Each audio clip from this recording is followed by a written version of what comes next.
Hello, my name is Alpin Yashar and I'm the Applications Engineer here at Swift Sensors.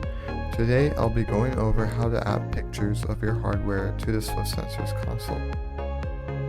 To find the settings to upload a picture, please click on the hardware and then click on the gear icon and then click on photo.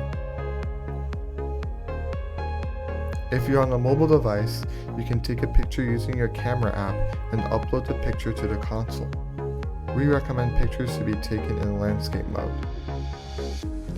The second option is to upload a file to the console.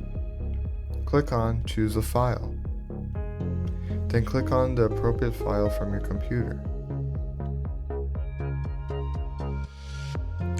Click on Upload, wait a few seconds, and then the picture is now on the Swift Sensors console. If you click on the hardware again, you will see the picture as a tile on the screen. Thank you for watching. If you have any more questions, please feel free to contact us at www.swiftsensors.com/support or email us at support@swiftsensors.com.